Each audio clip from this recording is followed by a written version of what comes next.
Hariom, Namaste, very good afternoon everyone. Welcome again to my YouTube channel GK Law Classes. So here we are back again with another video, another topic on our channel. So I hope you have already seen our previous videos regarding the upcoming law examinations as well as how to revise the environmental case laws, the list of environmental case laws which were very important cases. So I hope you have seen both the videos. For all those who hasn't checked out both the videos, please go and check out that on our channel. If you like that video, don't forget to hit like, share and subscribe button. So students, let's start with today's topic. The topic for today's video is Judicial Doctrines in India Part 1. So अब judicial doctrines आज का topic है, तो यहाँ पे हम बात करेंगे वो सारी डॉक्ट्रिन्स के रिगार्डिंग जो किसी न किसी केस के अंदर सुप्रीम कोर्ट ने जो है अपहेल्ड करके उसे अफर्म करके इस्टेब्लिश किया है। आज वो हमारे जुडिशियल एरिया के अंदर बहुत इंपॉर्टेंट है when we are discussing about various different laws, be it criminal law, constitution law, otherwise also. तो जब भी आप एग्जामिनेशन की तैयारी कर रहे होते हैं, जब आप कॉन्स्टिट्यूशन या कोई और भी सब्जेक्ट पढ़ते हैं, तो कहीं ना कहीं आप डिफरेंट डॉक्ट्रिन से जो है ताल्लुकात रखते हैं, उनको रिवाइज करते हैं। तो आज हम उसी के बारे में इस वीडियो के अंदर डिस्कस करेंगे। तो ये basically it would be a compilation of 10 to 12 और 13 जुडिशियल डॉक्ट्रिन्स। तो इसके अंदर हम लोग पर्टिकुलर डॉक्ट्रिन और उससे रिलेटेड छोटे छोटे स्नीक पीक्स देखेंगे, यानी किस केस में उसे अपहेल्ड किया गया, अफर्म किया गया और वो डॉक्ट्रिन कहना कि चाहती है किस हालात में उसकी इस्टेब्लिशमेंट हुई है। तो रजिस्टर्स निकाल लीजिए, पेन्स को हाथ में ले लीजिए। Let's start today's video. If you like today's video, don't forget to hit like, share and subscribe button. तो सबसे पहले हमें समझना होगा कि डॉक्ट्रिन वर्ड का मतलब क्या होता है, क्योंकि मोस्ट ऑफ द स्टूडेंट्स जो है लॉ स्टूडेंट्स, उनको इस वर्ड का मतलब ही नहीं पता, what does the word doctrine means. तो आपको सबसे पहले इस चीज को जानना होगा। तो डॉक्ट्रिन बेसिकली क्या होता है, एक प्रिंसिपल, या आप कह सकते हैं एक थ्योरी, या आप इसे कह सकते हैं एक पोजीशन, एक stance basically, which has been usually applied, that is usually applied and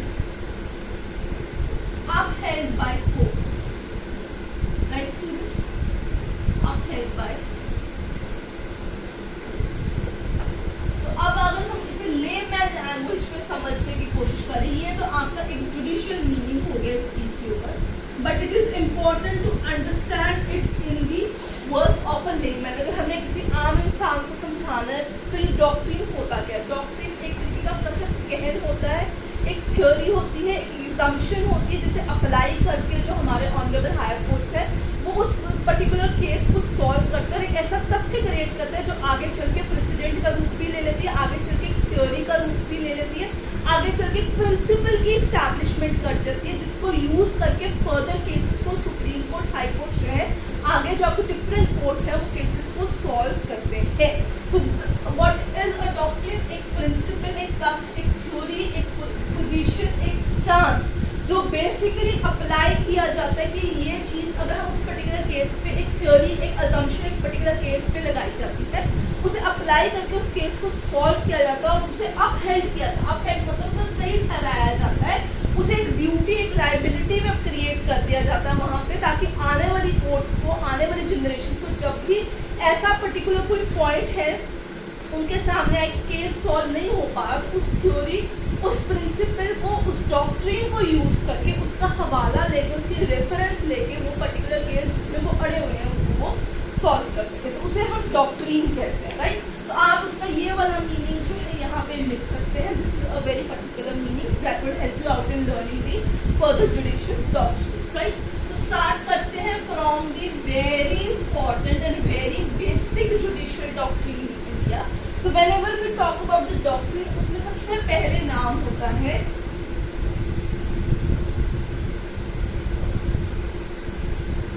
basic structure doctrine और डॉक्ट्रिन ऑफ बेसिक स्ट्रक्चर। ठीक है, ये सबसे इंपॉर्टेंट जो आपकी डॉक्ट्रिन है, आपकी थ्योरी है। अब जैसे मैंने बताया कि डॉक्ट्रिन, प्रिंसिपल या थ्योरी है, तो आप साइमल्टेनियसली नाम भी थ्योरी का भी यहाँ पे यूज कर सकते हैं, कोई ऐसी डिफिकल्टी नहीं होती। बट क्योंकि हमारा टॉपिक ही डॉक्ट्रिन के ऊपर है तो हम वर्ड यूज करेंगे यहाँ पे doctrine. So basic structure doctrine ही हमारा यहाँ पे पहला डॉक्ट्रिन आएगा। तो ये चीज़ आपको यहाँ पे याद रखनी होगी कि ये किस केस से बेसिकली अप्लाइड किया गया था, अपहेल्ड किया गया था, यूटिलाइज किया गया था और हमारे सामने फर्दर केसेस के लिए इसकी ओपनिंग की गई थी। तो कौन सा केस था?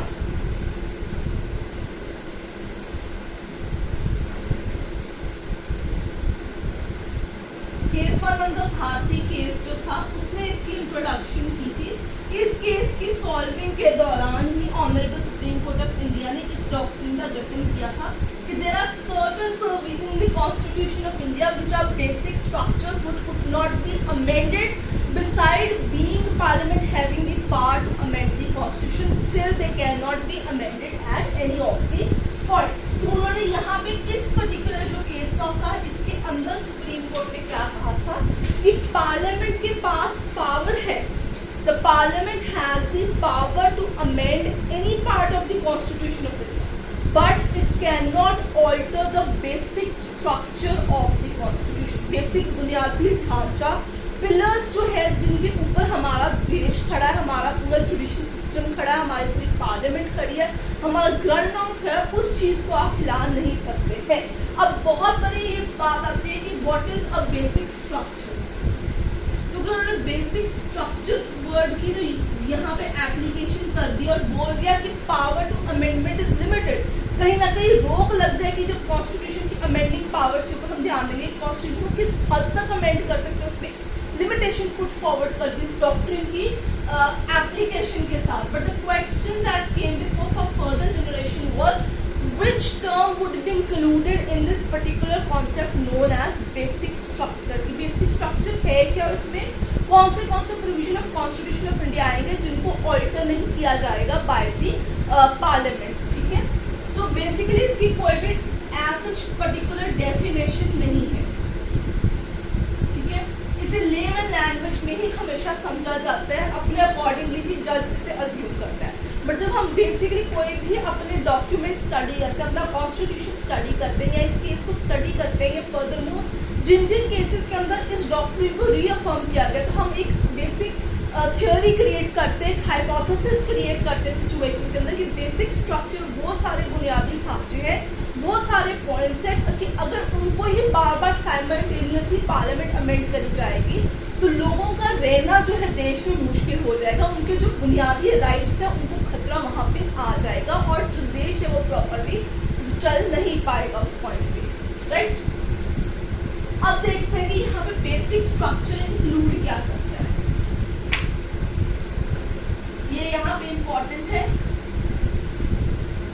राइट, तो इट इंक्लूड्स, यहाँ पे अब आप ऐसे डाल सकते हैं बेसिक स्ट्रक्चर में कौन से पॉइंट्स आते हैं। सबसे पहले आते हैं आपके फंडामेंटल राइट्स। अब आप कहेंगे कि मैम फंडामेंटल राइट्स में भी इंक्लूजन होती है, डिलीशन होती है, एग्जाम्पल है आर्टिकल 21 की। बट यहाँ पे जो फंडामेंटल राइट्स है वो आपके बेसिक बुनियादी ढांचे जैसे 14 है, इंक्लूजन इज परमिसिबल। राइट, वहाँ इंक्लूड किया जा सकता है जिनके राइट्स का हनन हो रहा है या जिनके राइट्स को इक्वल रिप्रेजेंटेशन नहीं दी गई। जैसे हम डिफरेंट क्लॉज के थ्रू EWS विमेन चिल्ड्रन उनके राइट्स की वहाँ पे बात करते हैं। बट जो फंडामेंटल राइट्स डिफरेंट आर्टिकल्स हैं जिसमें बुनियादी चीज़ों के बारे में, बुनियादी हकों के बारे में बात की है, उसको जो है हम वहाँ पे टच अपॉन नहीं कर सकते, उसकी डिलीशन, वेरिएशन, उसकी अमेंडमेंट नहीं कर सकते कि उसका जो मेन स्वरूप है उसके अंदर हम वहाँ पे चेंजिंग करते हैं, तो वो नहीं वहाँ पे आता। ठीक है, secularism, but this term hasn't been explained in the Constitution of India। ये सारे अपने अपने अकॉर्डिंगली ही इसको डेफर करते हैं। फेडरलिज्म, ठीक है, we are a quasi federal country, basically यहाँ पे क्वासी फेडरल सिस्टम चलता है इंडिया के अंदर। तो अगर फेडरलिज्म ही खत्म हो जाए, स्टेट की जगह यूनिटरी आ जाए, यहाँ पे कुछ और इशू हो जाए, कोई और गवर्नमेंट का स्टैंड बन जाए, तो उससे जो हमारे बेसिक बुनियादी राइट्स हैं उस पर असर आएगा। जैसे मैंने आप लोगों को बताया कि हम देश को चला नहीं पाएंगे उस तरीके से। Judicial review,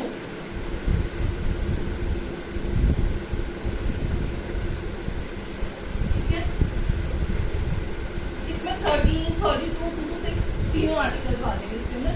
parliamentary democracy,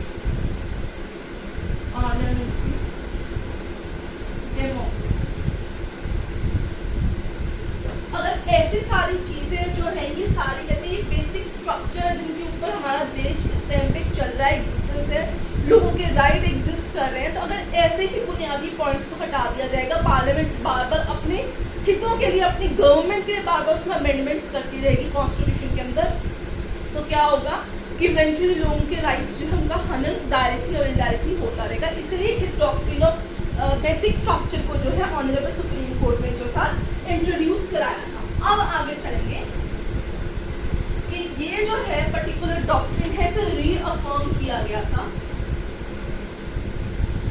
in further cases. तो कौन से केसेस में इसे रीअफर्म यानी अपहेल्ड किया गया था, वहां पे कहा गया था कि बिल्कुल ठीक है। तो दो केसेस और आते हैं यहाँ पे। सबसे पहले आता है इंदिरा नेहरू गांधी वर्सेस राजीव गांधी। इस केस में भी इस डॉक्ट्रिन को अपहेल्ड किया गया था, रीअफर्म किया गया था कि ये बहुत ज्यादा जरूरी है देश के आगे प्रोग्रेस के लिए। और दूसरा केस है Minerva mills case, landmark cases है, कॉन्स्टिट्यूशनल केसेस है ये सारे। तो आपको इन तीनों के नाम यहाँ पता होने चाहिए, किस कौन से केसेस डॉक्ट्रिन का जन्म हुआ, कौन से केसेस में से रीअफर्म किया गया। तो ये सारे ही इंपॉर्टेंट यहाँ पे पॉइंट्स रहेंगे। आगे चलते हैं अगला डॉक्ट्रिन। राइट, कहीं पे भी अगर आपको डाउट है तो आप कमेंट सेक्शन में पूछ सकते हैं। वीडियो पसंद आ रही है तो लाइक शेयर भी डेफिनेटली कीजिएगा। राइट, नेक्स्ट डॉक्ट्रिन आपकी जो आती है वो है नंबर 2,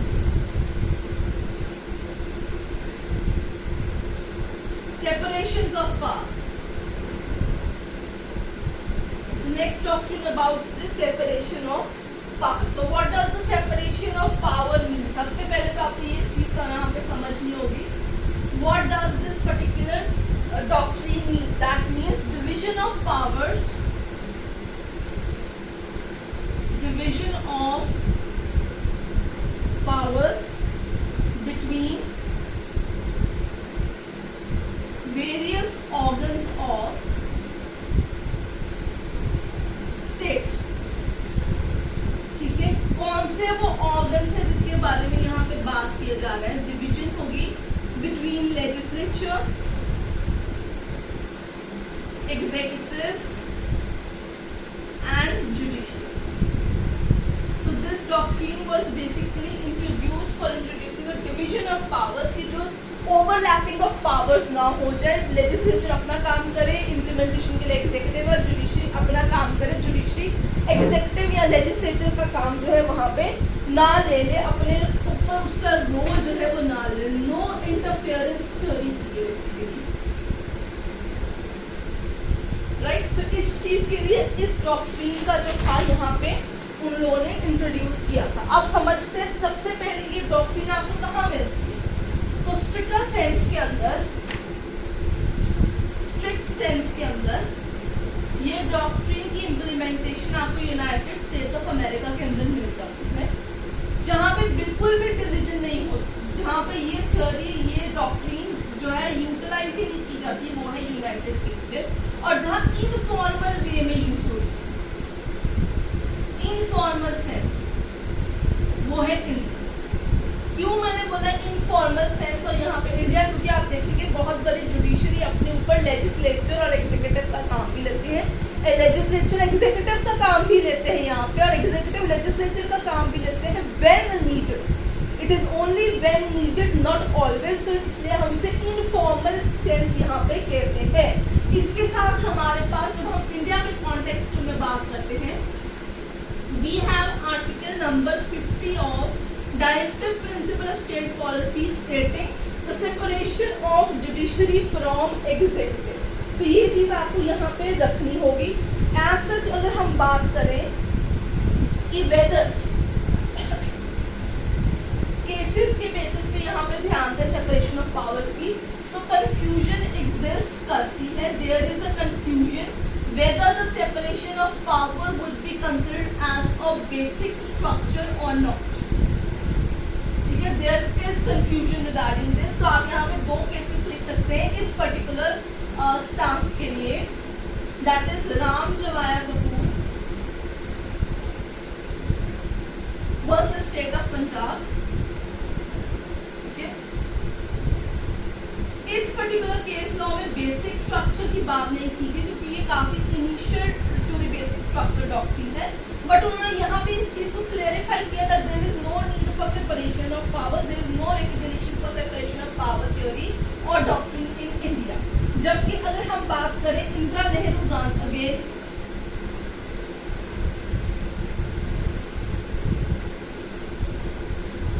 राजनारायण केस, अगर हम इस केस की पर्टिकुलर बात करते हैं यहाँ पे 1975 के अंदर, तो इस केस ने कहा था कि separation of power is a basic structure in India. So technically speaking और अदरवाइज सेपरेशन ऑफ पावर को लेकर बहुत ज्यादा कंफ्यूजन है, there is no clearance to it whether it has or not, but in other ways अगर हम उसे informal stance में कहें तो इंडिया के अंदर जो है ये चीज आपको नहीं मिलेगी यहाँ पे, राइट। इंडिया के अंदर there is no separation of powers as such, आपको इनफॉर्मल सेंस में ही यहाँ पे कुछ भी मिलेगा, राइट।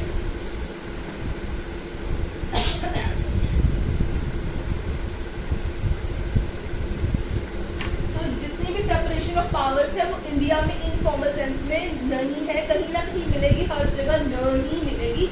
इस चीज के ऊपर आपको काफी ध्यान रखना होगा, ठीक है। Doctrine of Pith and substance, right? So pith and substance का मतलब होता है what is the true intent of legislature। जो legislature जो कानून बनाते हैं उनका उस कानून को बनाने के लिए रियल मोटिव, रियल इंटेंट है क्या। So ये बेसिकली कहाँ पे केसेस, किन केसेस में इस डॉक्ट्रिन को अप्लाई किया जाता है। It is applied in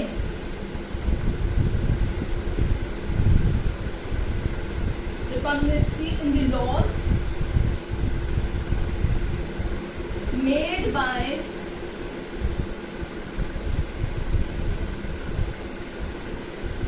parliament and state legislature। तो अगर दोनों ने स्टेट लेजिस्लेचर ने अपनी स्टेट के लिए और पार्लियामेंट ने नेशनल लेवल पे लॉ बना दिया है और वहाँ पे कंफ्यूजन आ चुकी है, वहाँ पे क्लैश हो चुका हुआ है, तो इन ऑर्डर टू अंडरस्टैंड कि किसका लॉ वहाँ पे वैलिड है और किसके लॉ को ज़्यादा तवज्जो दी जाएगी, तो हम पिथ एंड सब्सटेंस का यूटिलाइजेशन कर सकते हैं। आर्टिकल नंबर आएगा 254, ये चीज़ आपको यहाँ पे याद रखनी होगी। To resolve the inconsistency between the laws made by parliament and state legislature on the similar subject, तो हम ये वाली डॉक्ट्रिन को यूटिलाइजेशन करते हैं, ठीक है। इसका ओरिजिन जो है आपको कैनेडियन कॉन्स्टिट्यूशन से मिलता है, जिसके बाद से गवर्नमेंट ऑफ इंडिया एक्ट 1935 में भी लागू किया गया एंड इवेंचुअली कॉन्स्टिट्यूशन बनने के बाद जो है इसे यहाँ पे इंडिया के कॉन्स्टिट्यूशन में भी जगह मिल गई। So student, this was all about the part 1 of the judicial doctrine in India. I hope you have loved this video. If you have any doubt, let me know in the comment section. And don't forget to hit like, share and subscribe button. We'll see you next with part 2 of the Indian judicial doctrine systems, right?